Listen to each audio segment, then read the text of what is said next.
Good afternoon. Committee will be in order. Without objection, the chair is authorized to declare a recess at any time. We'll begin by myself being recognized for an opening statement.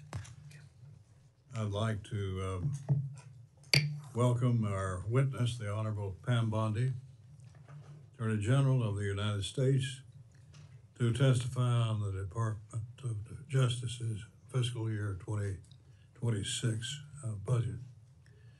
To begin, I want to thank the Attorney General for speaking at the RX and Illicit Drug Summit this past April down in Nashville, Tennessee.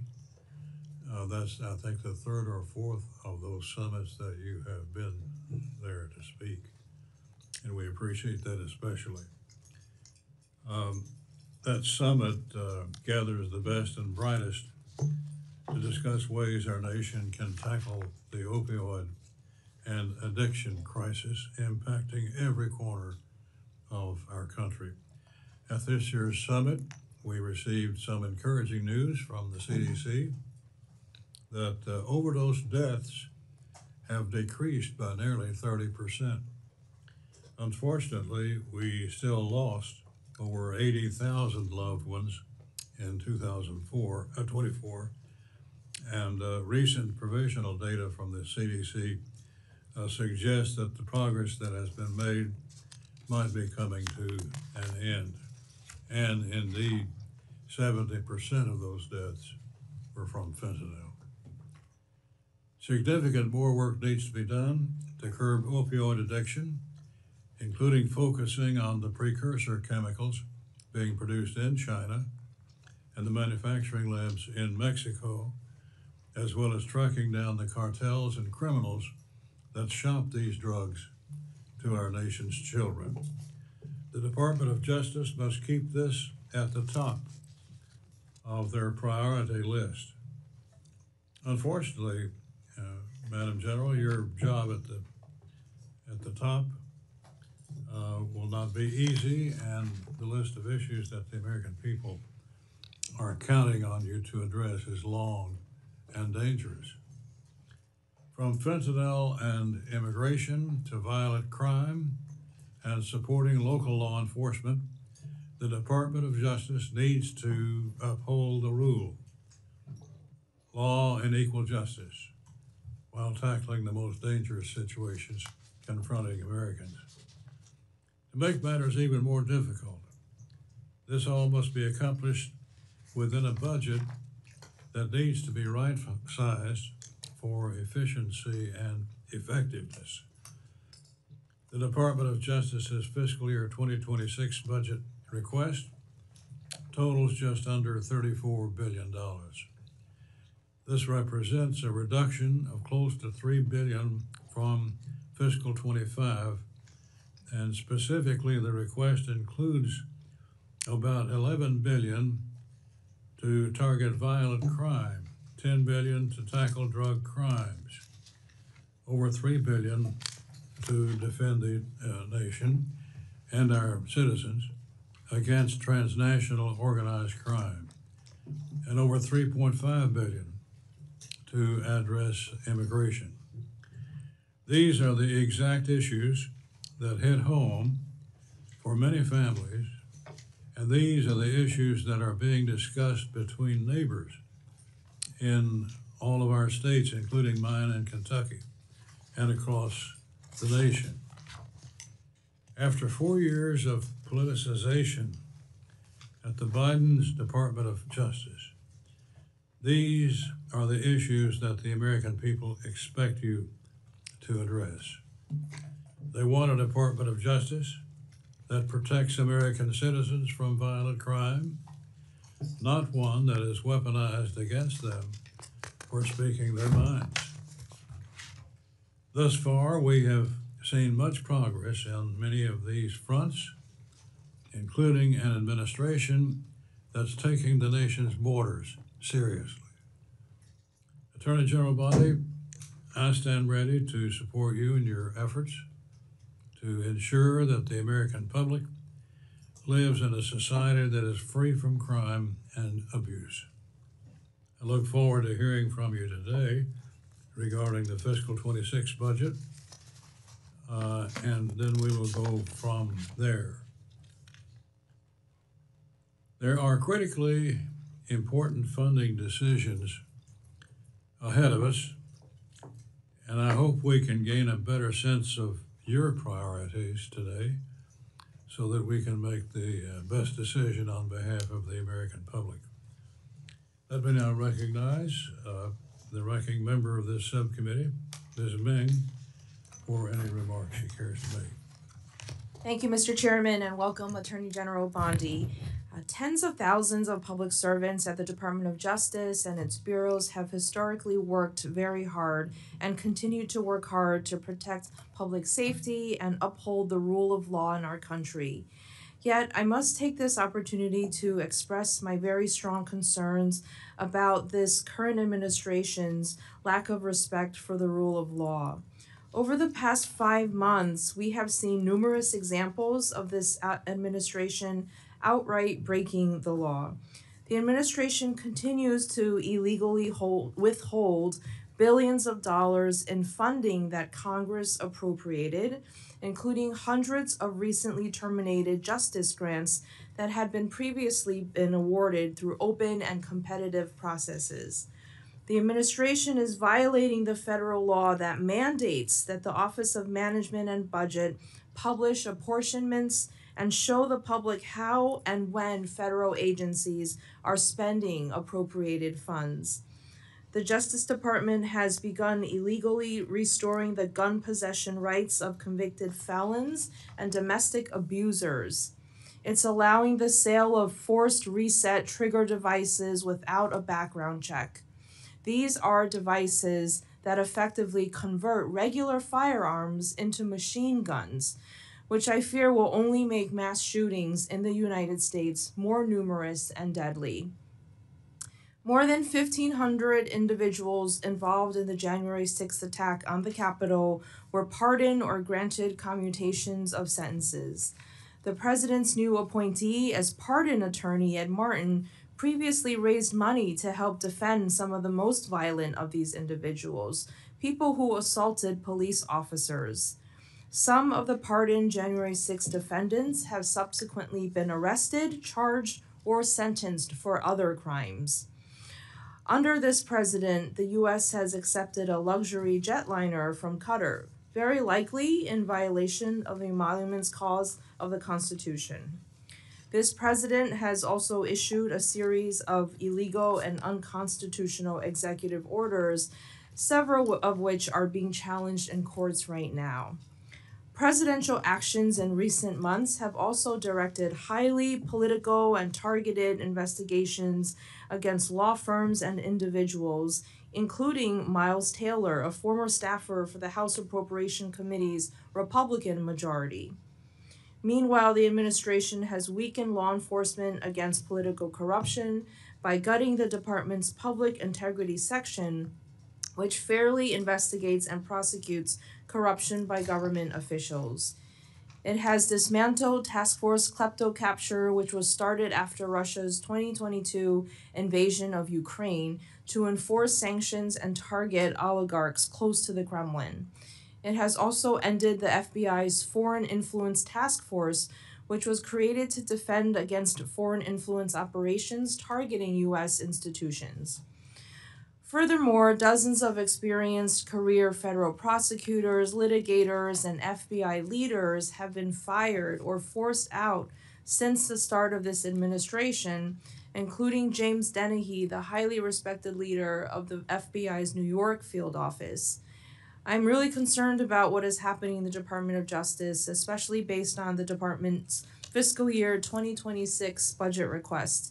The proposed budget weakens the country's efforts to fight crime and keep Americans safe. The proposal reduces funding for the FBI, despite the heroism of agents like those in Minnesota who aided in the recent capture of the deranged man accused of killing a state representative and nearly killing another. It slashes funding to fight the trafficking of fentanyl and other dangerous illegal drugs by reducing the budget of the DEA, cutting the high-intensity drug trafficking areas program by more than a third, and by completely eliminating the dedicated funding for the Organized Crime Drug Enforcement Task Force's program. The administration also proposes a cut of more than 25% to the ATF, which will further weaken the government's ability to fight illegal gun trafficking. This budget proposal also puts further pressure on state and local budgets at a time of great economic uncertainty. The proposal cuts by more than $800 million funding to grants to local and state law enforcement for fighting and reducing crime, including a cut of more than $37 million to burn justice assistance formula grants that help our local law enforcement in every single state. I'm also concerned about the huge cuts to grants aimed at preventing and prosecuting violence against women, such as STOP grants and sexual assault services grants. The administration also proposes eliminating 3 valuable programs aimed at fighting and preventing hate crimes at the same time that the FBI is reporting that hate crimes are at historic highs. The administration's budget would completely eliminate the Community Relations Service, which was created by the Civil Rights Act of 1964 to prevent and resolve conflicts in American communities. These actions and this budget proposal simply don't demonstrate a commitment to the rule of law and equal rights for all Americans. I look forward to discussing these important issues at today's hearing. Thank you for being here, and thank you, Mr. Chairman, and I yield back. We have in attendance the ranking member of the full committee, Ms. DeLauro, whom I now recognize. Thank you very much.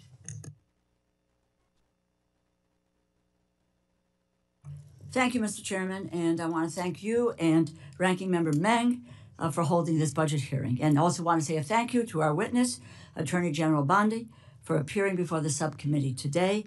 Welcome to the House of Representatives. A well-functioning, well-funded, well-led Department of Justice is critical to the safety and the security of the American people. And the Department of Justice's employees are dedicated public servants who work diligently and often in dangerous settings to keep criminals off the streets. But unfortunately, the Department of Justice under your leadership has become a tool of political retaliation and the front door for criminals seeking to curry favors and pardons. As I told Director Patel last month, pressure from the White House to investigate the president's opponents or to quash investigations of his allies threaten the department's credibility and the very foundations and the foundation on which this nation stands, and that is the rule of law. The Attorney General must shield the rule of law from political pressure, not act as an instrument for implementing the president's political hit list. Attorney General Bondi, the Department of Justice is not the president's personal law firm. Loyalty or disloyalty toward the president or even the president's agenda is not a valid measure of the performance of your employees, nor of the appropriateness of a particular criminal investigation. President Trump is more focused on revenge, retaliation, and retribution, rather than lowering high price for everyday essentials, and the American people are bearing those costs.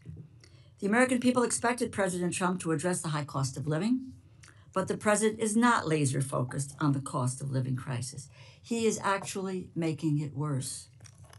Instead, he put billionaires like Elon Musk in charge of our government. And they are attacking civil servants who are not loyal to him, but to the Constitution and to the rule of law. And they are stealing programs, the funding for the programs that keep America's communities safe. This administration is deliberately undermining agencies that protect the American people. Over $4.5 billion in the Department of Justice grant, those funds, including COPS grants, the Office of Violence Against Women grants, that's been unlawfully frozen, stolen from the communities that are counting on this funding to improve their own law enforcement capabilities. This funding supports re-entry initiatives, violence prevention. It helps prevent hate crimes, provides services for crime victims, and supports underserved communities. Stealing this funding makes the American people less safe, more likely to become victims of crime. Freezing this money is an illegal impoundment. There is no lawful authority to unilaterally impound, or in my words, steals. You can continue to say there is inherent authority. You can say it over and over and over again, but it is not true. And we are going to correct it over and over and over again. And how many times can the courts and the Government Accountability Office tell you so? Your department is responsible for upholding the law. You must unfreeze grant money appropriated by the Congress or be in violation of the law. Moving to the next fiscal year, I'm eager to learn about how the Department of Justice will continue to fulfill its mission with a proposed budget that significantly cuts our nation's law enforcement agencies, key offices, and grant programs. The President's proposed budget would impair and defund the core law enforcement agencies that keep our communities safe. In essence, you are defunding law enforcement. It slashes funding for the FBI, the Drug Enforcement Administration, the Bureau of Alcohol, Tobacco, Firearms, and Explosives, limiting federal efforts to help our state and our local enforcement combat gun violence, drug trafficking, and organized crime.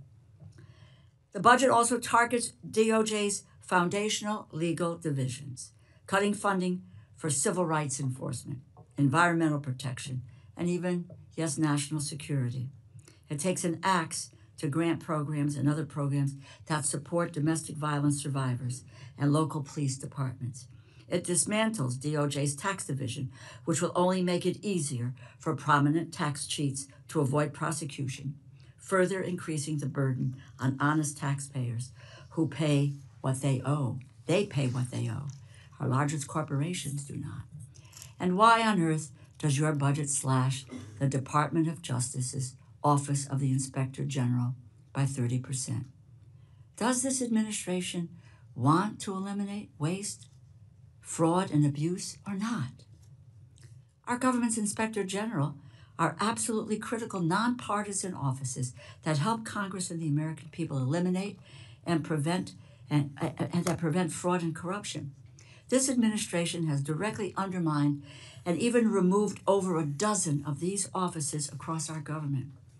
Waste, fraud, and abuse are not the targets of the President Trump's White House. They are the primary objectives. This budget does not put the safety and security of the American people first. It puts white-collar criminals, drug traffickers, and violent offenders first, while eviscerating your department's ability to stop them. The Department of Justice exists to uphold the rule of law. The American people deserve assurance that everyone will be treated equally under the law. Instead, this administration breaks the law with reckless abandon. President Trump, like every other American, must follow the law. Russ Vought must follow the law. Secretaries Noem and Kennedy and McMahon must follow the law. And we must understand why your department is complicit in law-breaking from the highest office. I yield back. We want to say congratulations to the Attorney General on her selection to this very important post.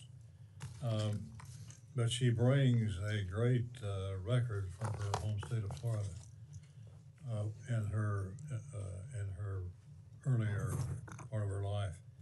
So we're proud of you and we welcome you to the subcommittee.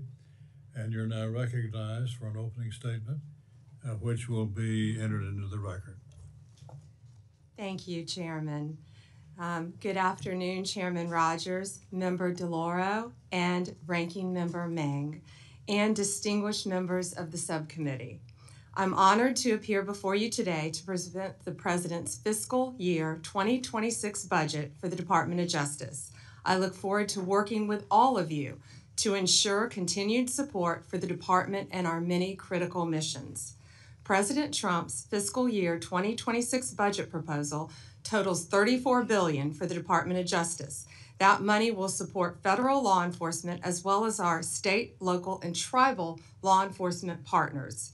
My primary objective as Attorney General is to return the department to its core mission of keeping Americans safe and vigorously enforcing the law.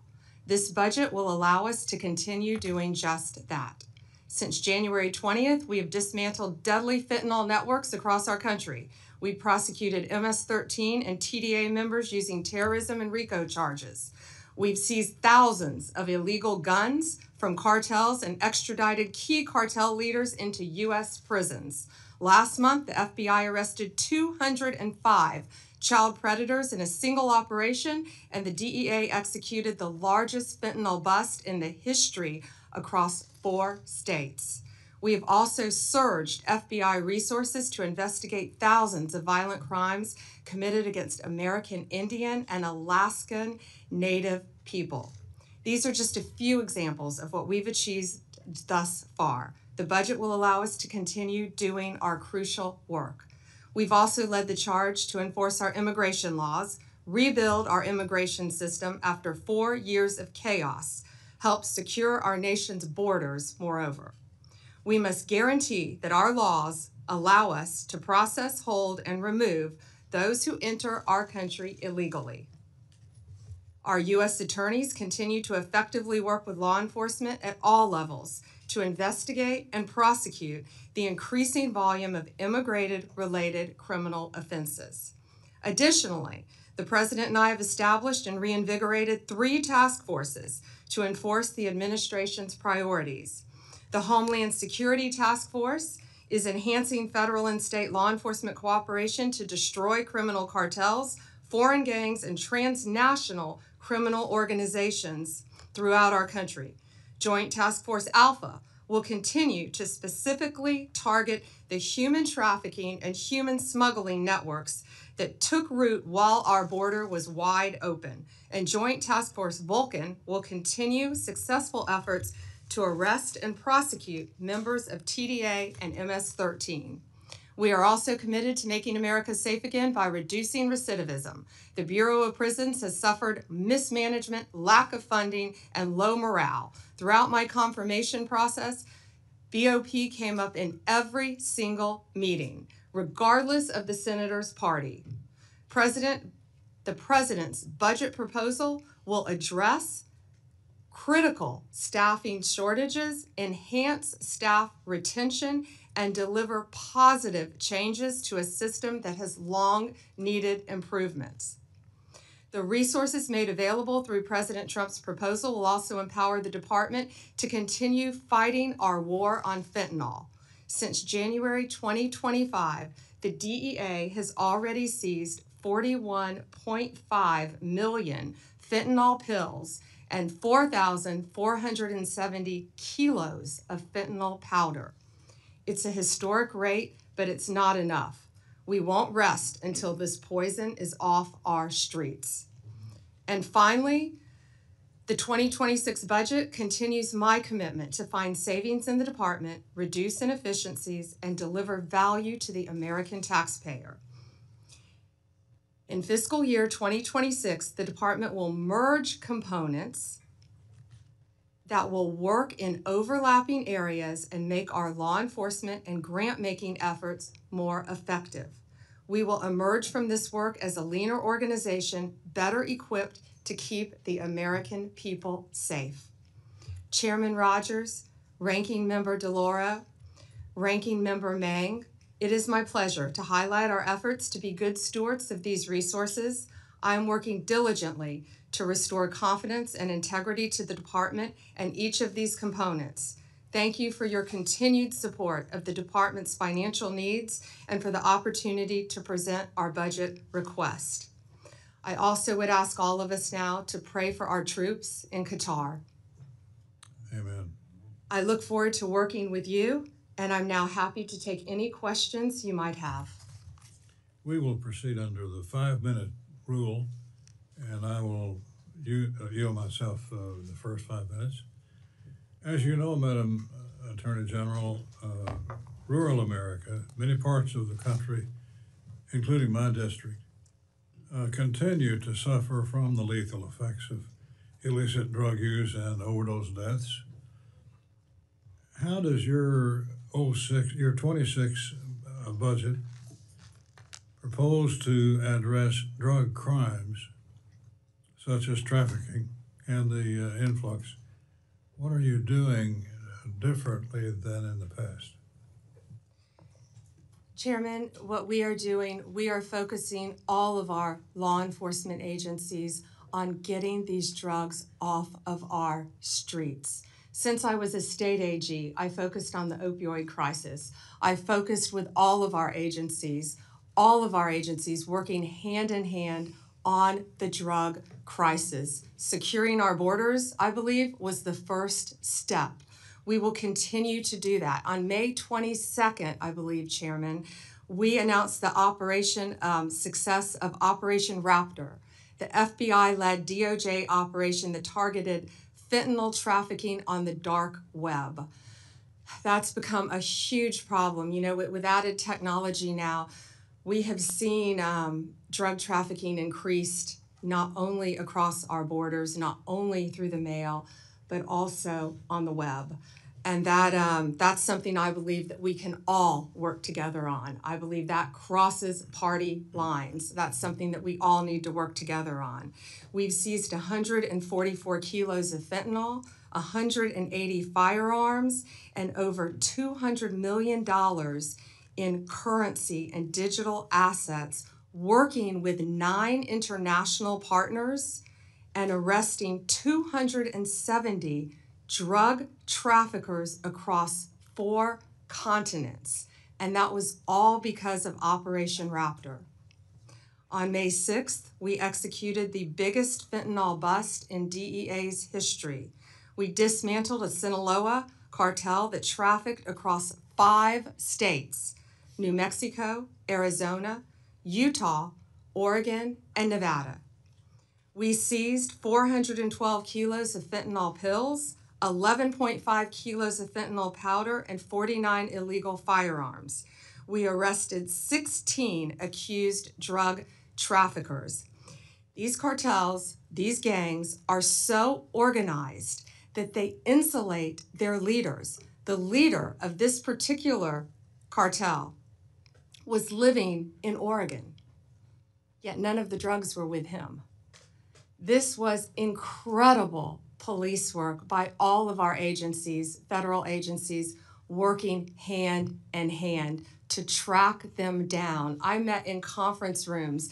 We had charts, and I would invite any of you members on both sides of the aisle to come in and see these investigations of what we are trying to do to get these drugs off our streets. They are so complex, they are so complicated, and what our law enforcement have been doing is really second to none. And I am so proud. They are some of the bravest in the world.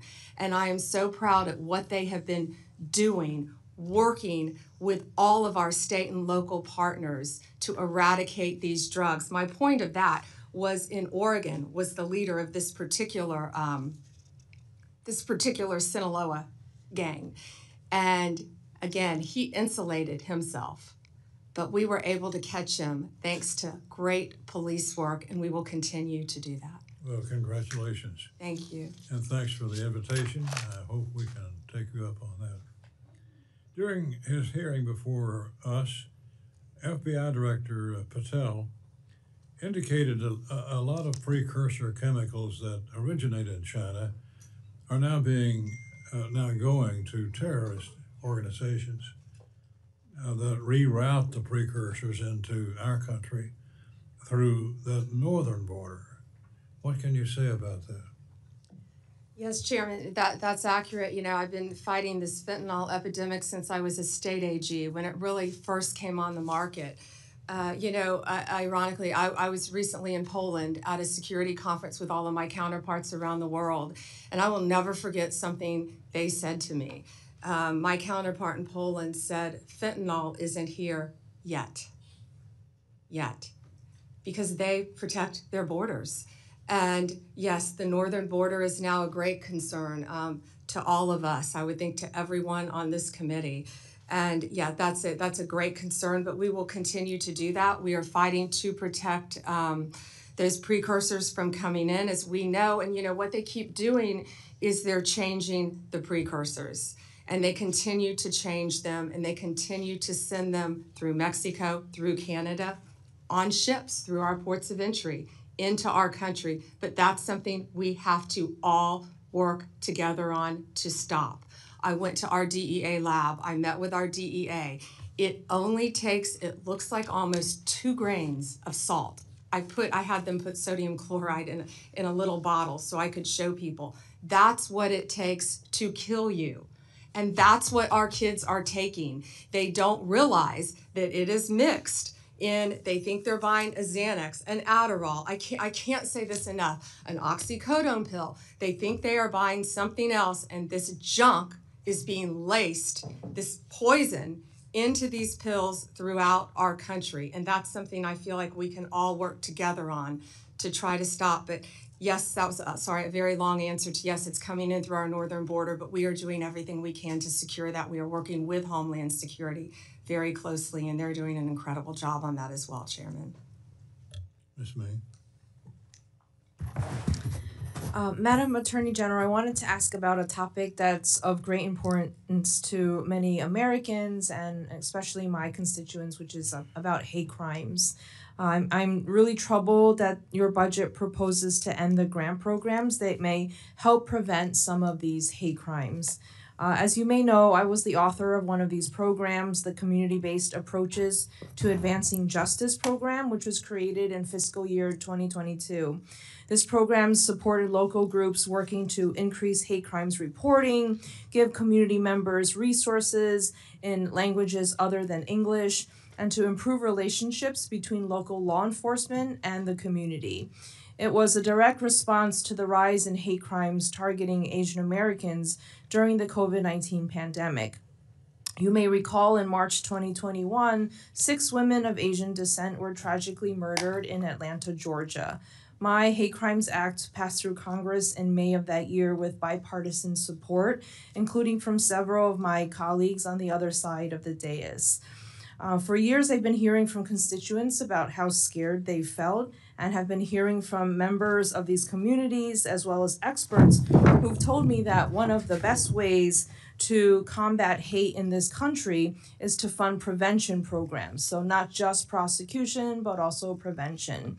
I have a letter here that hate crime survivors and family members wrote to you in May, expressing their strongest concerns about the termination of these grants. Signed by people like family members of Emmett Till, James Byrd Jr., Matthew Shepard, and survivors of the Pittsburgh synagogue shooting.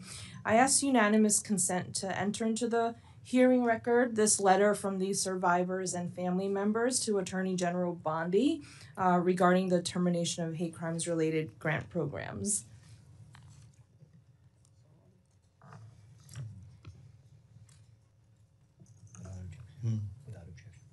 Oh, yes, without objection.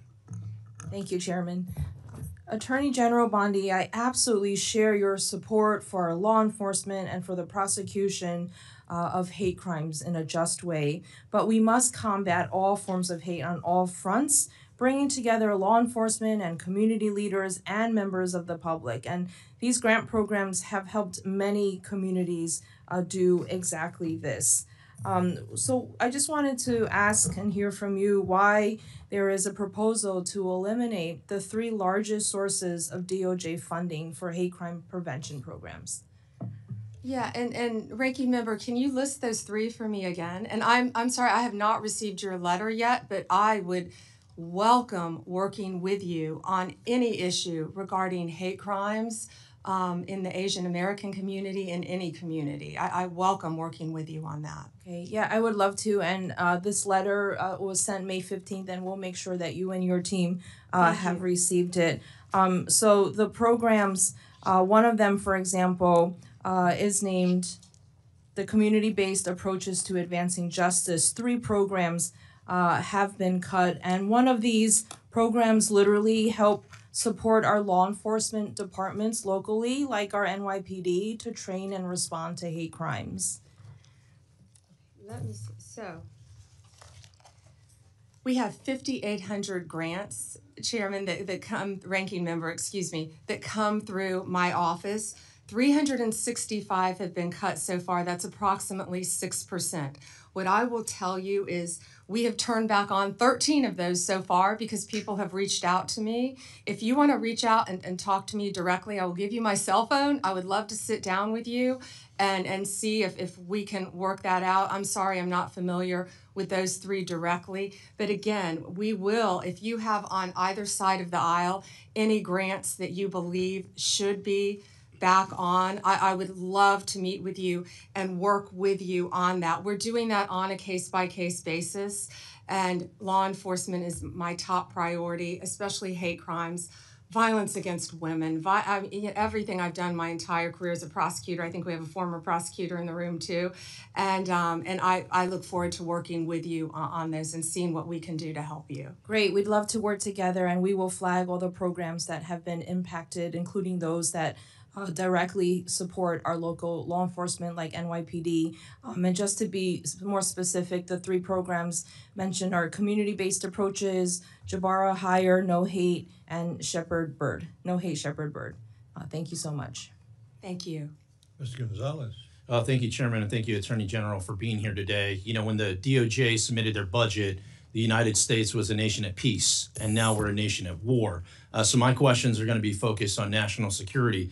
How many Iranian sleeper cells do we suspect are in the United States? Congressman, I can't talk about that in this setting, but what I can tell you is I know Homeland Security, I know the FBI.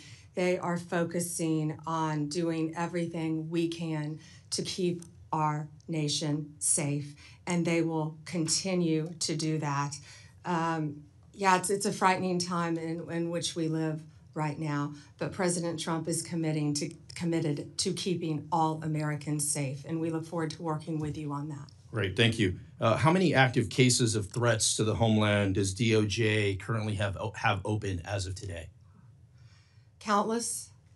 I can't talk about those in this setting either. Obviously, anything pending regarding national security issues, but there is not a day that goes by that we don't discuss the issues that you just brought up with me at the Department of Justice, but I also know that our counterparts at DOD, HSI, the State Department, and all of our agencies are working together to make America safe and in turn, keep our world safe.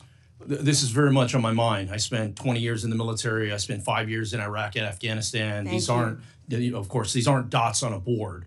And, you know, not only American lives abroad, what we saw today are at risk, but it's also American lives here at home. And I don't want us looking back and going, what if? I want us to, as much as we can, get ahead of it, to give you the resources, the instruments that you need to go out and make sure that we're preventing things from happening, not waiting until after the fact.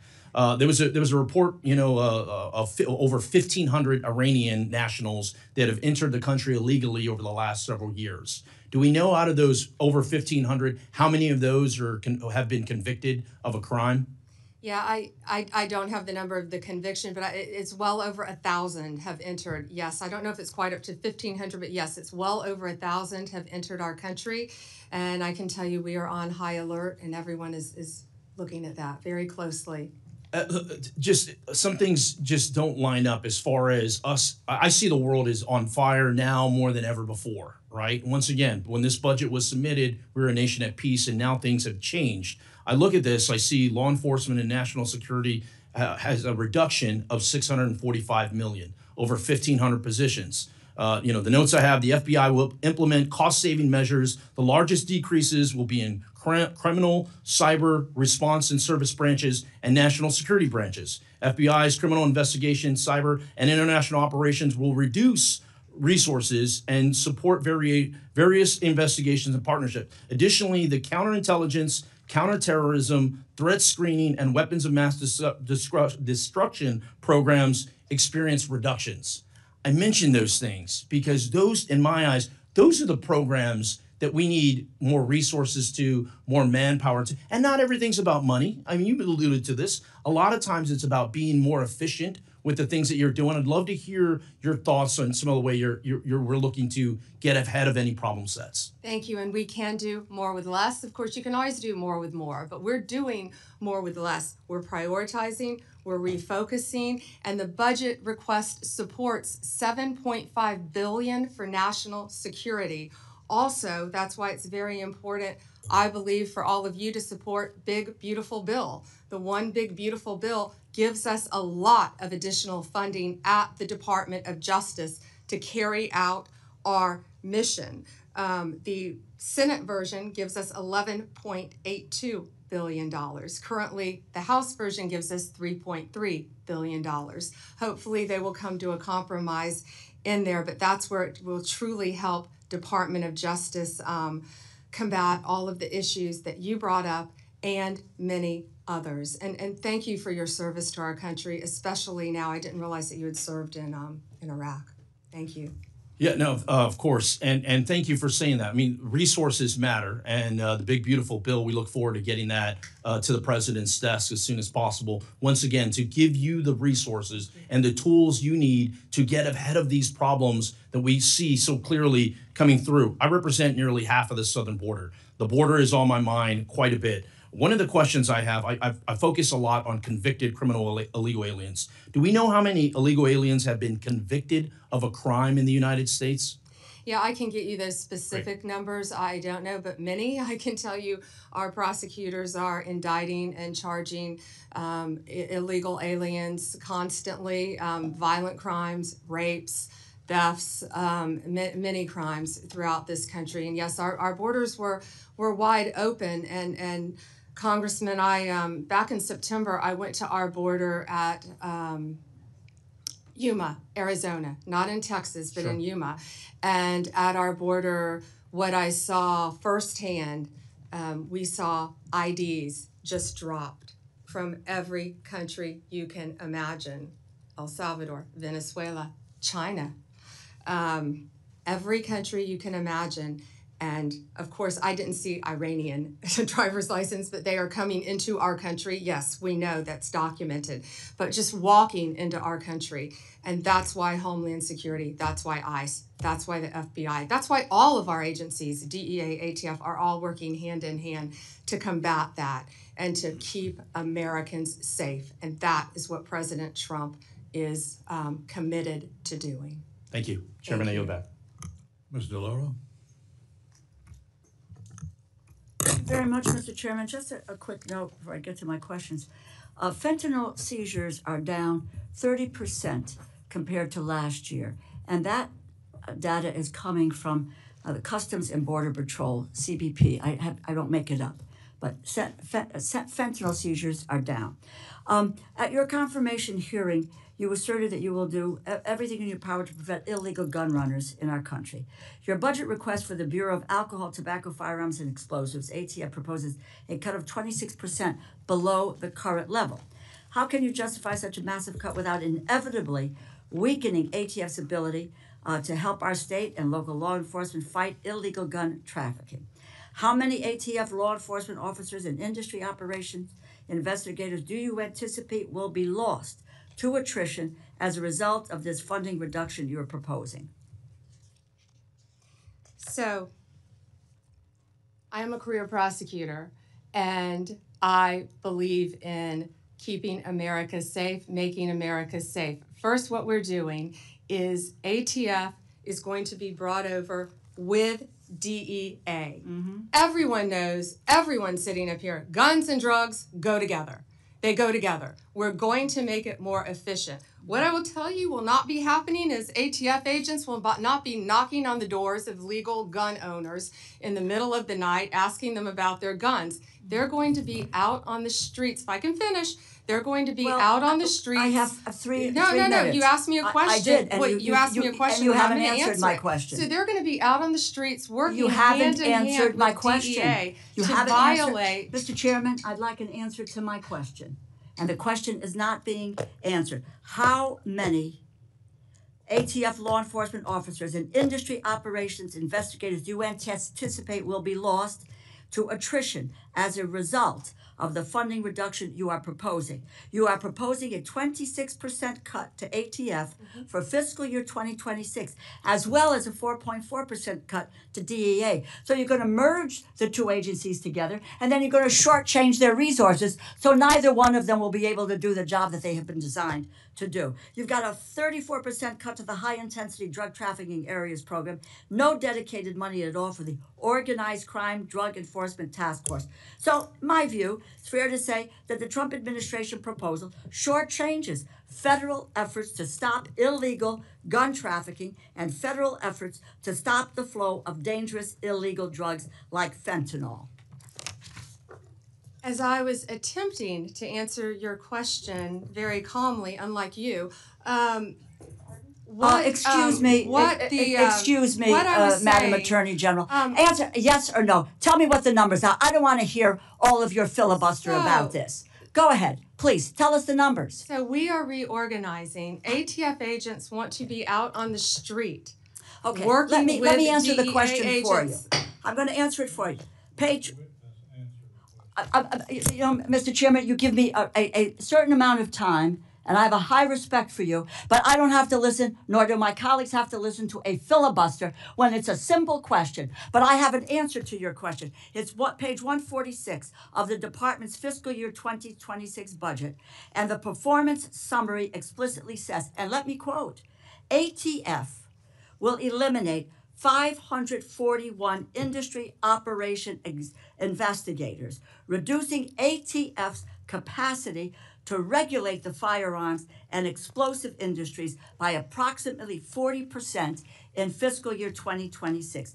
ATF will perform fewer regulatory inspections. And the department summary goes on to say, and let me quote, ATF anticipates a reduction of approximately 284 support personnel and 186 agents based on historical attrition patterns, and these personnel cuts will impact ATF across various functions, unquote. If the capacity to regulate firearms industry is reduced by 40%, if you are losing 186 ATF law enforcement agents, on top of that, it is clear the direction you are headed with this budget, and that's what it is, isn't it? The proposal will weaken our ability to stop gun trafficking, and it will greatly reduce ATF support for state and local law enforcement that helps them prevent and solve violent crimes. It's a bad proposal. Do you want to hear my answer in 3 seconds? You mentioned regulatory functions.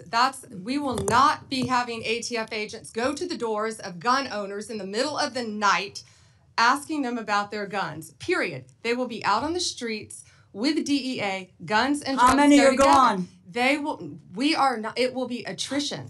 We are not firing agents. They will be working How many with have DEA. taken attrition? Can I tell you that they all want to be on the streets? They want to be doing their jobs. They want to be But you're getting them guns. off the streets. They want You're getting to. them We're off the putting streets. them on the And- streets. and They want to be working with DEA. You are getting them off the will be streets. There is no efficient. clear. And Mr. We will Chairman, be I yield back my efficient. time. I yield back my time. Let's get some answers here.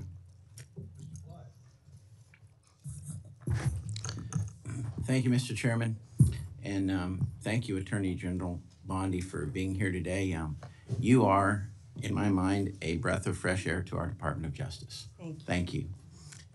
So thank you for your dedication to the Constitution and for equal justice under the law. I am sorely impressed with your experience and how you have handled the Department of Justice so far. As we all know, under the Biden-Harris administration, the Department of Justice, FBI, and ATF were dangerously weaponized to target President Trump and everyday Americans, tactics more fitting of an authoritarian regime than a constitutional republic. From politically persecuting President Trump, then President Biden's chief political rival, to going after pro-life advocates like Mark Houck, the actions of the Attorney General Garland, Director Wray, and the DOJ leadership were unacceptable and unconstitutional, in my opinion. That's why I was very encouraged to see the President's FY26 budget commit to ending the weaponization within the Department of Justice and the FBI, And so can you elaborate for me, how has the Trump administration's DOJ shifted away from politically motivated investigations and refocused on its core mission, prosecuting the most dangerous criminals? And you mentioned that a little bit in your opening remarks. So if you can focus on the moving away part, I'd appreciate it. Yeah, thank you, Congressman Clyde, and thank you for that. And also, our budget includes $1.2 billion and 2,444 agents for ATF. And those agents will be on the street with DEA. And thank you for letting me answer that question. Yes, ma'am. And we are prioritizing resources addressing illegal firearms and traffickers, and we will reduce unnecessary regulatory efforts, including what I just said about the weaponization. That's how ATF, I believe, was weaponized in the prior administration. Also, they were arresting peaceful protesters, the Biden administration, at abortion facilities. No longer. They targeted Catholics at church services. No longer. No longer will parents be arrested at school board meetings because they care about their children. That has ended under this department. That's why Donald Trump won the popular vote and the Electoral College by overwhelming margins. He made that crystal clear, and that's what's happening now in our country. That weaponization has ended. These ATF agents will be on the street fighting drugs. I have been a career prosecutor. ATF has taken thousands of guns off the streets since January 20th, working hand in hand with DEA. Drugs and guns go together. Core function, no more targeting and weaponizing our citizens by any of the agencies. Thank you. Thank you for that commitment. Thank you. I was delighted to see that the Department of Justice's fiscal year 26 budget also included a dedicated fund for a firearm rights restoration initiative. Can you describe this initiative a little bit and any other steps that your department is taking to restore the Second Amendment rights to Americans who are unlawfully or unjustly stripped of them by prior administrations? Can you talk about that a little bit, please? Yes, Congressman, and that is the pardon power, of course, falls with the president, and he has been doing many pardons on that topic, and he will continue to do that, I am certain. Also, one other thing about ATF is our seizure of firearms is up 33% from this time last year. Thank you. Wanted to add that. Thank you. Thank you. I was going to ask you about the merger of DEA and the ATF, and kind of, if you'd elaborate on that. You've talked a little bit about it already. The one thing that I think is very important is that the ATF and federal firearms licensees work together, because truly FFLs are the front line when it comes to illegal purchases and just the information that is out there, and we can help each other as long as we have a good relationship with each other. And during the last administration, it was a terrifying relationship. I mean, you had the zero tolerance against federal firearms licenses. I'm sorry, we're all human. Everybody makes mistakes, okay? And they're not intentional, they're just mistakes. And when you can lose your livelihood and you can lose your business and your employees can lose their jobs over simple mistakes, that's a real problem, especially when, if you think about federal firearms licensees, they're the pathway to the Second Amendment of the Constitution. They enable individual participation in the protection of liberty. I mean, that's what federal firearms licensees do. So I think it's really important to have that critical relationship between ATF and the federal firearms licensees. And when the ATF went from the Treasury to the Department of Justice, and the inspection side of it, when the IOIs, when they were industry operations inspectors, when they became industry operations investigators, okay? You investigate crime, you really inspect records. That was concerning to me. So my thought was maybe we could move the IOIs to the Department of Commerce, but just would get your thought on that. Yeah, and Congressman, that's the first time I've heard about that. I would love to meet with you and learn more Great. about that. I look forward But thank you to it. for asking about the ATF DEA merger. In the world in which we live, bureaucracy has been around for a very long time. And just because things have been done one way for decades and decades doesn't mean that is the most efficient way to do them in the future. And that I'm a career prosecutor. I care about ATF. I went to ATF's memorial service. We are doing everything we can to put those ATF agents on the street where they want to be. Anyone in modern day history, the years of prohibition are over. ATF, they want to be on the street. They want to be working hand in hand with DEA. That's what they do. No redundancy, no repeat of investigations. They are going to be working together, and that's what this reorganization does. And they're all going to be, it's going to be a great marriage between those two agencies. They're working hand in hand on task forces already. Now they will be working under one umbrella, and it's going to be great for our country. Thank you very much. Thank I you. yield back. It's expired. Mr. Ivey? Thank you, Mr. Chairman. I wanted to follow up on what Congressman Gonzalez raised with you with respect to the new environment that we're in now with the essentially a war with Iran. A few weeks ago, your FBI director sat in the same chair and said that he thought in the budget that's been proposed, they're about $11.2 billion short. He wanted an additional 1,100 positions that were lost to attrition and 1,300 he wanted to have filled. That's before the scenario with Iran. Now, I know you submitted the budget already and you want to stick with it, but please take another look. This is a new environment. I think the points that the congressman raised are very valid with respect to the issue of sleeper cells and threats domestically here. Taking FBI agents off the street now is there isn't a worst possible time you could do it. So please reconsider that and move in a different direction on that, because we need more of them on the street, not fewer. Ms. DeLauro was raising issues with respect to your budget, the IOI cuts and the 86 agents that are going to be cut too.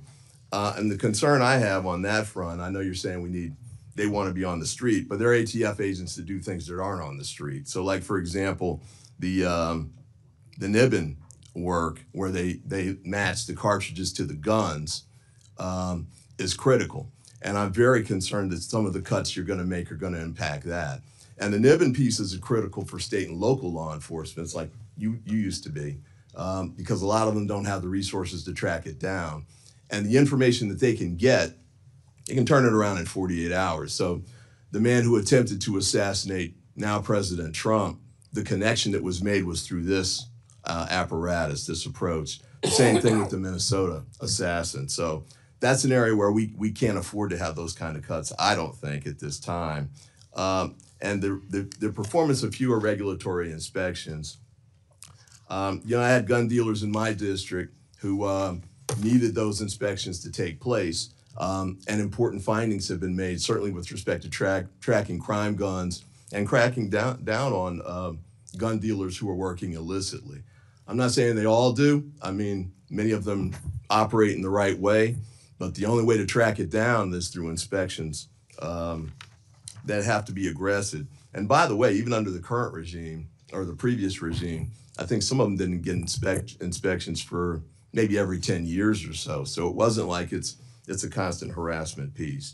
But I've got some folks here in the corner of the hearing room who are from my district, Moms Demand Action, DMV Mothers Like Me, Women's Missionary Society. I met with them a few weeks ago, and the concern was the issue of gun violence on our streets and the desire to make sure that the federal presence continues to push hard to make sure we close those cases. You're reducing resources, you're reducing the number of agents, as Mr. Patel said. That's moving in the opposite direction. What response would you give to them with respect to the steps that you're taking to make sure not only that we stay safe, but we get even safer and do even more to get violent offenders off the street and get the guns off the street before the violent offenders get them? So first, Congressman Ivey, you're a former prosecutor, and I'm smiling because I could see that in some of your questions. Thank you for those questions. I'm going to try to answer them all in order of how you ask them. You ask about the FBI, our budget, and Director Patel clarified that in front of the Senate, I think, and our budget includes $10.1 billion, 12,926 agents for the FBI. I think clarification would be gentle. It was a complete flip-flop on what he said when he was here. So And he was asked 3 times by prioritized. Ms. DeLauro just to make sure that he was right about what he had said when he was testifying. They prioritize realignment of personnel to the field to carry out national security, which you just talked about, intelligence, criminal law enforcement, and criminal justice missions. Can I do The budget. this? Can I just keep? If- I only if- have 34 seconds to I've answer you, got and 3 I really quick want to questions answer. for you, and I'd love You're to get, asking 3 I'd love questions to, and I'd you love to haven't get let your me answer answers. one. I'd I love to wanna get your talk about answers in Niven. writing. Quick questions. Niven, When you were the Attorney General in Florida, Chairman, can I answer the offered- question? you offered, after the Parkland shooting, I believe this is my time, under the rules, and I had, Stop the clock. can we stop the clock? Stop the clock at a different. Mr. Chairman, what I just said was, if you could submit your answers in writing, that would be great. I don't think I've made any kind of statement that's been accusatory with respect to her or her professional reputation. There's been no attack on her. These were just questions that were asked. I'm seeking the answers in writing, which would be great. But I have a couple others that I'd like to ask too, and we'll do them on. No, it hasn't. You cut me off when there were 30 seconds left. Yeah. So, well, that's true too. A couple of you all went over like a minute and a half. Over almost 2 minutes. I just would like my 30 seconds back. And then if she can submit answers in writing, that'll be fine. But, but I want to get these questions in while she's here. I want to ask the questions and she can submit the answers. This is my 5 minutes. I get to do it the way I want to do it. Under the committee rules and under the House rules. These are my 5 minutes. And as I said, I have not been disrespectful to this witness. I have not. Or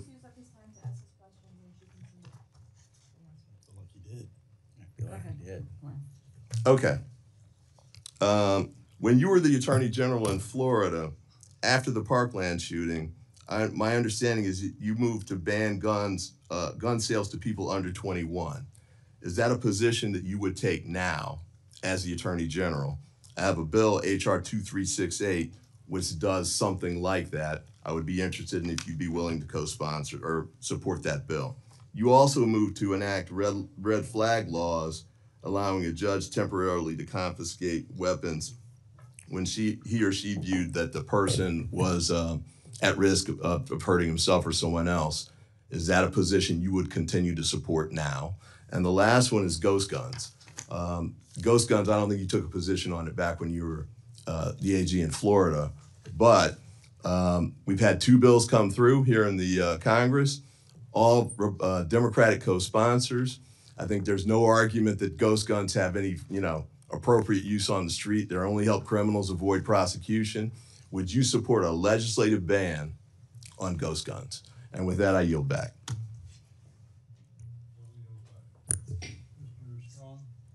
Thank you, Chairman Rogers, Ranking Member Ming, for having this hearing today. I'd also like to thank the subcommittee staff for their hard work. Attorney General Bondi, thank you for being here today. I commend you for your efforts to prioritize President Trump's America First agenda and commitment to making America safe again. As you know, I represent Alabama's 5th Congressional District, which includes Huntsville and Redstone Arsenal. I'm especially supportive of the FBI Director Patel's plan for the continued movement of FBI personnel to North Alabama. My district has repeatedly answered the call to support our law enforcement agencies with a second-to-none workforce, cutting-edge facilities, and room for growth. Attorney General Bondi, do you support the FBI's plan to move additional personnel and programs to Redstone Arsenal and out of the Beltway? Thank you, Congressman, for your question. And yes, we are moving 500 additional personnel from DC to Alabama, to Redstone. Redstone is a state-of-the-art facility. It will enhance everything we do, training for FBI, training for other employees, and Huntsville provides the most cost-effective location with a distinct partnership opportunities, and we support all of that that's happening, and I look forward to visiting it one day. Could I have a couple minutes to answer a couple of Please your do, fellow congressman's questions? Thank you. He asked me about NIBN, and yet he didn't want to hear my answer. NIBN means National Integrated Ballistics Enforcement Network. I'm very aware of that. We are not cutting that. ATF's receiving $66 million. It's an important program. And I know he would not intentionally attempt to mislead anyone by saying that I'm trying to cut that, but that's not being cut. I'm a career prosecutor. I've used that. I'm sure he's used it as a prosecutor. It's an important program that provides critical support to 7,200 state and local partners we work with. It's a key element to combat violent crime and firearms. So I am a huge supporter of NIBN, and we will continue to do that. You asked me to talk to moms. I will always speak to moms in my office, in any environment. Yes, and I lived the Parkland shooting. I still talk to and meet with all of those families, both Democrat and Republican alike. I will continue to do that as a career prosecutor. Speaking of moms, I'm sure you met with Patty Morrill, Patty Moran. She is the mom of a murdered woman in your district. I'm sure you met with her. I'm sure he met with Tammy Nobles, Kayla Hamilton. That was her daughter who got murdered. So yes, I'm willing to meet with any mom from any side of the aisle. And thank you, Congressman, for letting me discuss Absolutely. that. Would the gentleman yield? I want to move my questions. In my district, we have the FBI, the ATF, DHS working together to address bombing incidents and use of explosives. The FBI's Hazardous Device School and Terrorist Explosive Device Analytics Center, affectionately known as TDAC, the ATF's National Center for Explosives Training and Research, and the U.S. Bomb Data Center are all located at Redstone Arsenal. As mentioned, ATF's National Center for Explosives and Training Research is a world-class facility located at Redstone. The center provides remarkable training facilities and specializes in life-saving explosives and arsons training. Can you discuss how merging the ATF with the DEA will streamline their activities while ensuring their critical and unique capabilities are maintained? Yes, absolutely. And yes, the National Center for Explosive Training and Research at Redstone, it's pretty remarkable what they do. They oversee the canine operations, I believe, as well as the criminal profiling, the explosives, the arson investigations, and I look forward to working with you. I look forward to visiting that. I really want to go to that facility. There are no cuts planned for that. And that's where ATF and DEA, again, can partner together. The drugs and the guns go together. Those agents will be working hand in hand. The bureaucracy at the top will be gone. There will be no redundancy. They will be working hand in hand at that facility and many others throughout our country. Thank you. This Attorney General, I just want to thank you how you represent yourself and you represent this country. It's a hard task what you have to do. You represent Democrats, Republicans, but what you have done in these first 5 months have reestablished the American people's belief in what the DOJ is to do for the American people. Mr. Chairman, I yield back. Amen. Somebody else back. Mr. Morelli? Thank you, Mr. Chairman, and Ranking Member Meng for holding this important hearing, and thank you, Attorney General Bondi, for appearing before us today. Madam Attorney General, I serve in addition to the Appropriations Committee as a ranking member of the Committee on House Administration. I sent you a letter last week along with my Republican counterpart, Chairman Brian Stile, requesting an increase in federal prosecutory resources to address threats against members of Congress, particularly in light of what happened last week in Minnesota, that tragedy.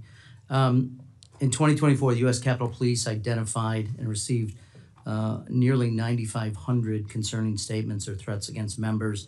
Federal prosecutors have only secured 8 convictions so far, and the heightened threat environment demands an all-hands-on-deck approach. Will you commit to assigning an assistant U.S. attorney or a special assistant U.S. attorney in each of the 94 federal districts to, at least on a part-time basis, investigate and prosecute threats against members of Congress?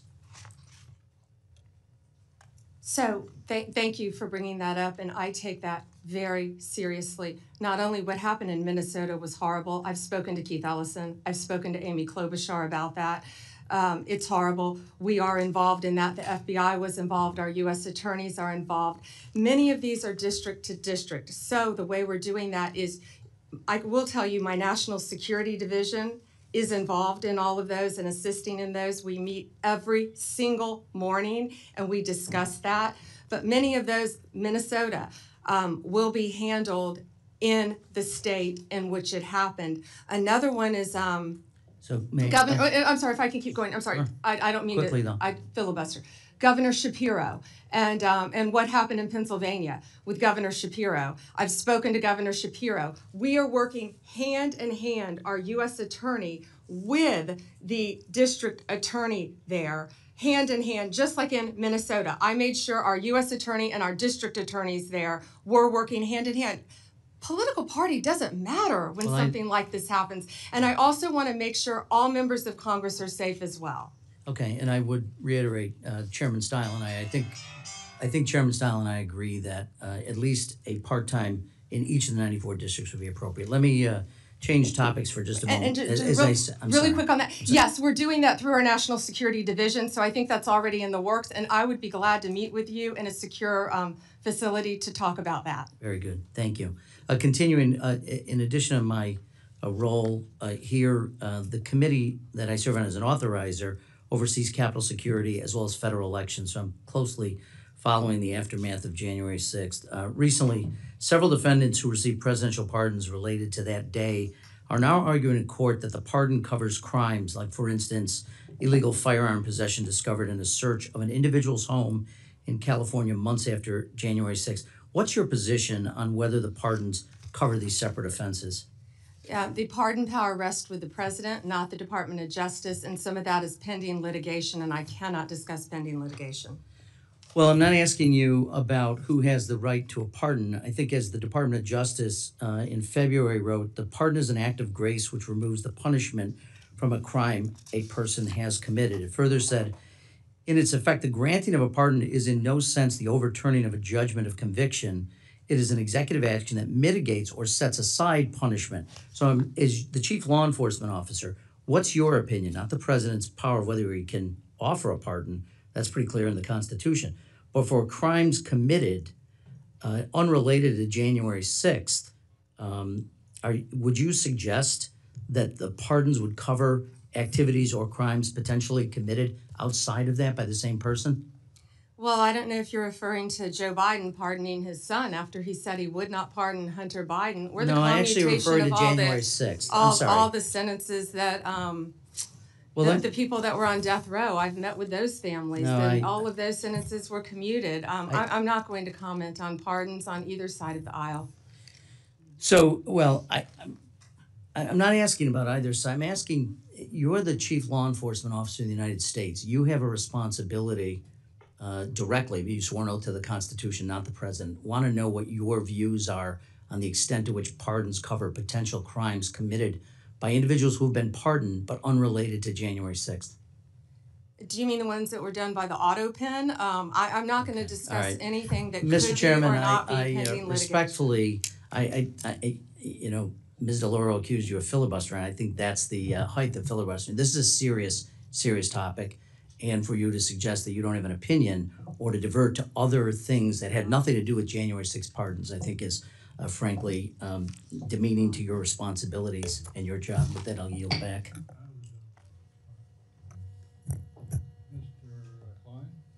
Thank you, Mr. Chairman. Attorney General, thank you for being here today. When I am home in my district talking to my constituents, they are concerned about their safety. They are concerned about the safety of their communities, the safety of their neighborhoods. And as we have spoken many times under your leadership, the DOJ has taken decisive steps to restore the rule of law, to tackle violent crime, and to hold both foreign and domestic bad actors accountable. I read your opening statement. And I just wanted to give you an opportunity to go back again and talk about, in light of 4 years of open borders, the drugs that are coming in, the sex trafficking, the human trafficking, the gangs that have moved in, the terrorism that has infiltrated the United States, the sleeper cells that may or may not be present in this country, the political prosecutions that we saw over the 4 years of the Biden administration, the fact that we are restoring integrity to the office and the rule of law. Can you restate for my constituents how the actions of the Department of Justice and your agencies are keeping them safe? Thank you, Congressman. And we have also been working hand in hand on a task force with your governor, with Governor Youngkin. And we started a task force with Governor Youngkin, and that's something that we would like to take to every single state, both Democrat and Republican. And that's how we've been able to fight these gangs, these transnational cartels, these organizations, these criminal organizations. And it was really remarkable. One of the top members of TDA was living 20 minutes from where we're sitting right now in Virginia, and working hand in hand, regardless of political party, with state and local law enforcement officers throughout the state of Virginia. We were able to dismantle a major gang, and there are so many gang members, and he was another one who was living there. I think when he was arrested, he had multiple, and ATF was involved in that, multiple guns when he was arrested, but he did not have any of the drugs on him. He had insulated himself because he was one of the leaders of the criminal organization. And so these task force working together with the state of Virginia have been remarkable. So that's one way to break it down, what we've done. And we're just so proud of the partnership that we've had with your state, dismantling the gangs, the guns, the drugs, and we'll continue to do that. And when you have that partnership, you can get a lot done. You can get so much done. Secure a safer community for the people living there. When you have sanctuary states like California and who are preventing you from actually getting in there and actually getting the gangs off the streets, getting the drugs and the human trafficking off the streets, that hurts the people of those states. You know, when the streets of Los Angeles descended into scenes more fitting of a failed state than a major American city, mobs setting fire to police cruisers and looting entire city blocks, videos online showing American flags being burned and the flags of foreign nations being flown, some carried by rioters proudly waving them through smoke-filled streets. The Department of Homeland Security has revealed new data saying that ICE law enforcement is now facing a 500% increase in assaults while carrying out enforcement operations. Can you describe what actions you've taken to hold these sanctuary jurisdictions accountable? And I have a couple questions after that. Yeah, thank you. To California specifically, and we have made it very clear. If you spit, I believe it was an ICE officer, someone spit on him, we charge them federally. We will charge you if you spit on a law enforcement officer. If you loot under the Hobbs Act, that is a robbery, and we will charge you with robbery. We are going after the maximum penalty federally for anyone who touches a federal agent, and we are also going to protect our state and local law enforcement agencies and officers. The men and women every day around this country, whether it's a blue or red or purple state, are out there fighting crime. That's what they care about. They care about keeping every single one of us safe. That's what they're doing. They care about preventing drug abuse, drug overdoses throughout this country. And they jeopardize their lives every single day to keep us safe. And we are going to do everything in our power to fight for them. Do you think that these sanctuary jurisdictions, these cities or states, should be receiving law enforcement grants if they refuse to uphold the law? That's pending litigation, Congressman, and I can't discuss that right now. I think the answer should be no, but I'll leave that to the judges and to this committee to decide. Thank you. Time of the gentleman has expired. Mrs. Dean. Thank you, Chairman. Thank you, Ranking Member. Thank you, Ranking Member. Thank you, and welcome, Attorney General Bondi. I just wonder, sincerely wonder, do you hear how hollow your last words sound in light of the pardon of all of the January 6th people, day one of this administration. I believe you're sincere. You want to protect law enforcement, but your principal, the president, pardoned every single one on January 6th. It rings hollow when you say these words, that if you spit on a police officer, we're going to go after you. Talk to my friends who are Capitol Police officers who were here, 5 of whom are no longer here. They are dead. And this administration, and I guess I want to ask you, did you have any advice for the president when he came forward with the blanket pardon on January 20th? What advice did you offer the president? I am never going to talk about conversations, advice Were you asked in any for- way. were you asked I'm for never advice? going to talk about discussions I've had Because or have not had. you'll If I remember- can answer with the President of the Yes or United no? States. Did you give him any advice, yes or no?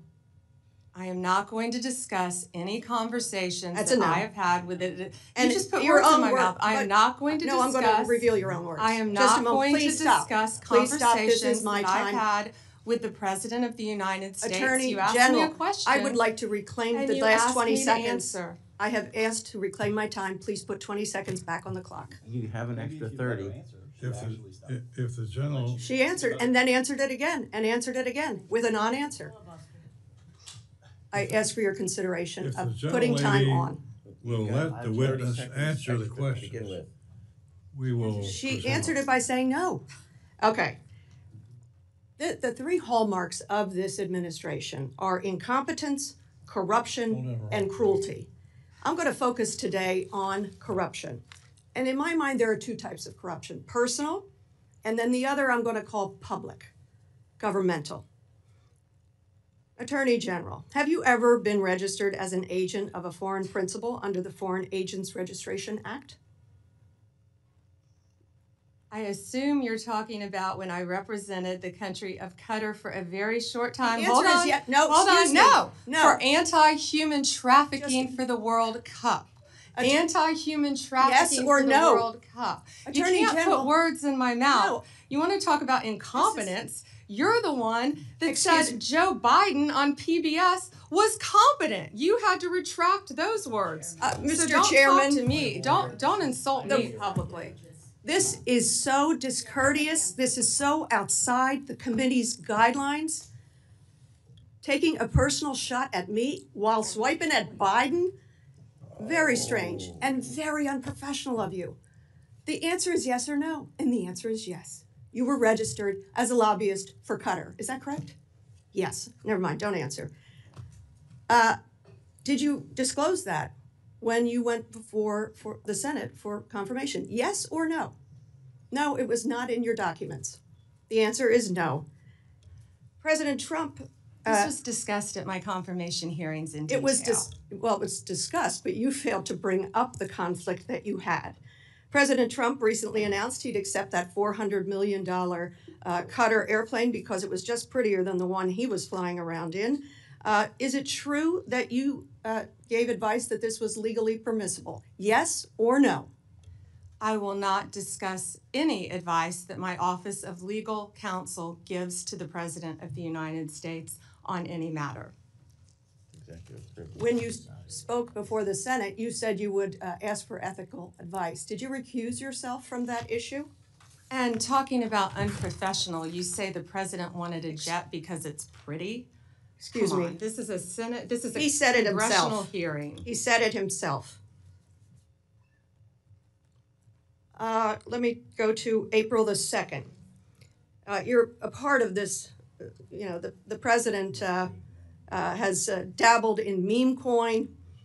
He had the DOJ disband the National Cryptocurrency Enforcement Team. His son recently launched the Executive Branch Club, a private club with $500,000 memberships here in D.C.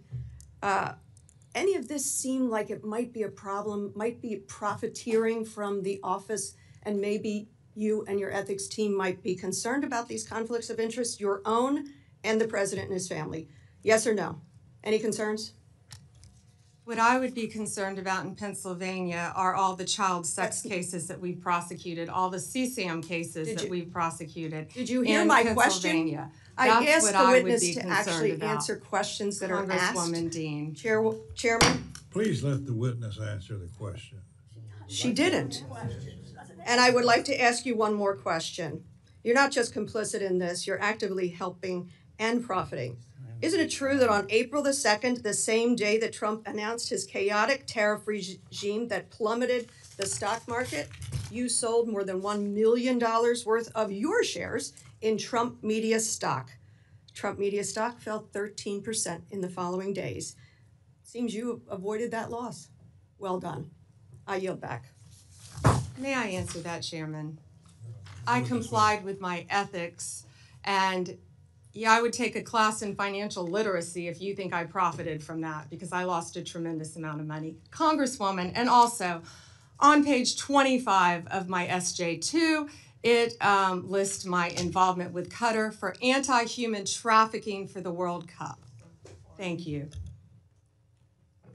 Mr. Moore. Thank you, Mr. Chairman, and thank you for holding the hearing. Thank you, Attorney General Bondi, for being here. You just mentioned this previously, and obviously, as you're aware, about the recently uncovered information about the FBI's egregious, politically motivated anti-Catholic field memo, which was disseminated to more than 1,000 employees. The Biden administration claimed that this memo only was circulated at the Richmond field office. It's now clear that this memo went much beyond just that one field office. This was a memo that suggested that Catholics, based on their theological beliefs and practices, were radical and that their traditional parishes were vectors for extremism. The FBI went so far as to infiltrate and spy on Sunday masses. So, Attorney General Bondi, I'm grateful for your efforts to combat anti-Christian bias, including the task force you recently stood up. It's clear from both the original leaked memo and the additional documentation that has been released that extremist Southern Poverty Law Center was the basis for this anti-Catholic bigotry coming from the FBI. Will you commit to not use the Southern Poverty Law Center to determine who is a hate group? Committed to working with you on that, Congressman, and thank you for bringing that up about, yeah, that was horrible what happened to Catholics and that memo. It didn't just happen to Catholics, of course, it happened to parents at school boards. It happened to people who were peacefully protesting at abortion clinics. That's the end of weaponization under the Trump administration. Well, thank you for that, Attorney General Bondi. What additional resources can this committee provide to further execute your efforts to eradicate anti-Christian bias in the federal government?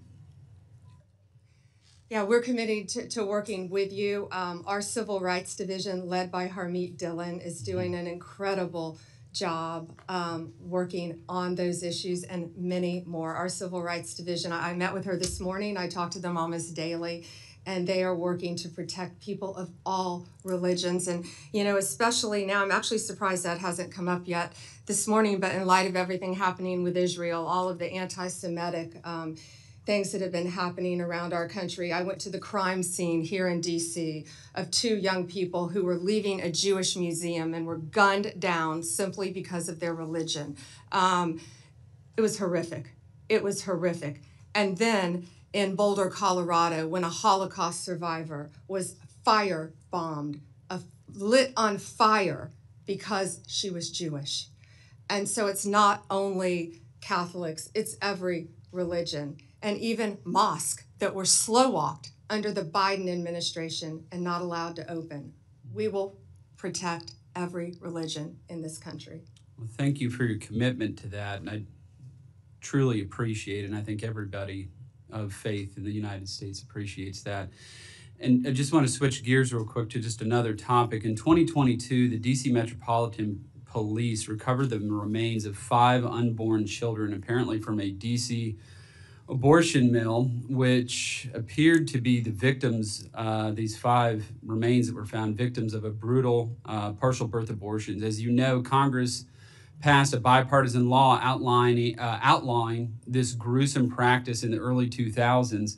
Public reporting suggests that President Biden's DOJ directed the D.C. chief medical examiner to destroy the remains of the children without performing an autopsy, which the CME appears not to have done yet. General Bondi, will you commit to working with me and this committee to conduct a full and fair investigation into the deaths of these children to ensure justice is served for the DC-5? Yeah, and Congressman, that is a ongoing investigation and pending, so I cannot discuss that in this forum. But on a collateral matter, the woman who retrieved those 5 fetuses was convicted, and she was pardoned by President Trump. And they were basically unborn babies, is what is alleged in the. But I can't discuss it any further. All right, thank you, Mr. Chairman, and thank you, Attorney General Bondi. I yield back. Mr. Mervin. Thank you, Chairman. Thank you, Ranking Member. Attorney General, thank you for joining us today. Our law enforcement officers, first responders, and local safety agencies are the backbone of our communities.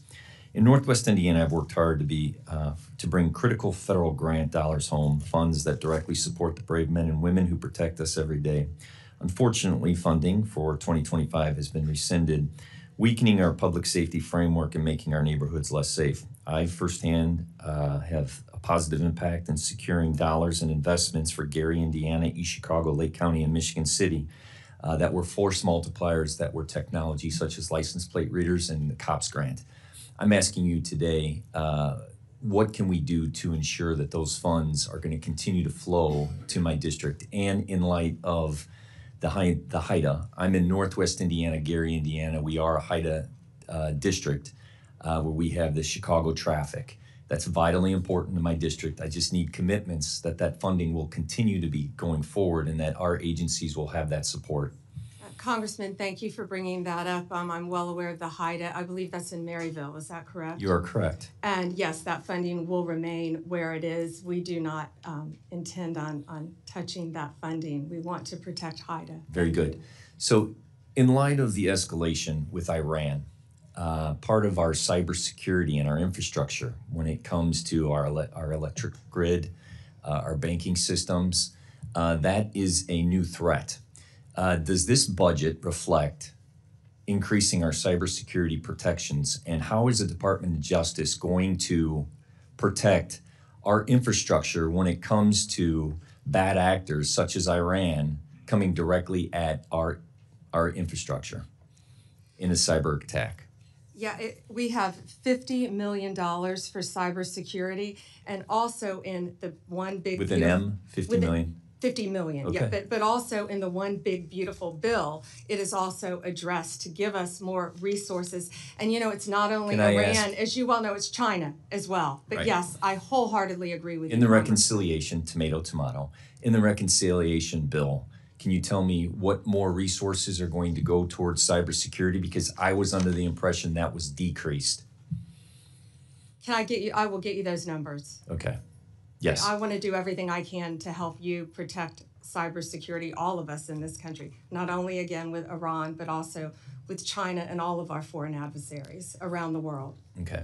And then just a question of curiosity that I have. Director Patel was here a couple of weeks ago, and we talked about the emails that went to the FBI agents, meaning, please tell us what you did at the end of the week. Give us 5 reasons why you did.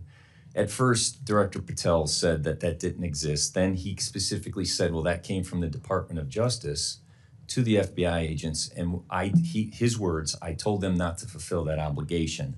How do you manage that if you give a directive to your director of FBI and he chooses not to fulfill that? And where did that information go? So when someone from the FBI, an agent, fulfilled that obligation of giving you the information of what they were working on, where did that data go and how is it secured?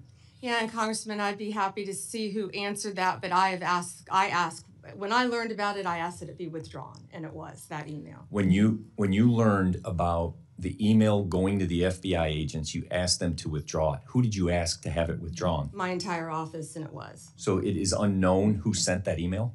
Well, it came from my office. But when I learned it went to the FBI, we asked that it be withdrawn. Where is the gap of my understanding? If it came from your office, you're telling me you didn't send it? I didn't realize it went to the FBI. That email went out. So- and the purpose of that email was to make sure, just so you know, it was to make sure that these people were sitting at their desk and working and alive. That there were people actually Okay, responding. and I It agree. could have been, I got up and got a cup of coffee. Sure. That So was without the going into purpose. that, the people that did answer it, where did that data go? I will find out and I will get you that information. And I only ask as a national security issue as Absolutely. they're working on sensitive issues. And I thank you for joining us, and I yield back my time. Thank you. Gentleman yields back. That concludes today's hearing. I want to thank our witness, Attorney General Bondi, for being here today. We would normally like to do another round of questions, but we don't have time. The gentle lady, the Attorney General, has meetings scheduled, I think, at 4 o'clock. So we will not be able to do a second round because of that. So without objection, members may have 7 days to submit additional questions for the record. Subcommittee stands adjourned.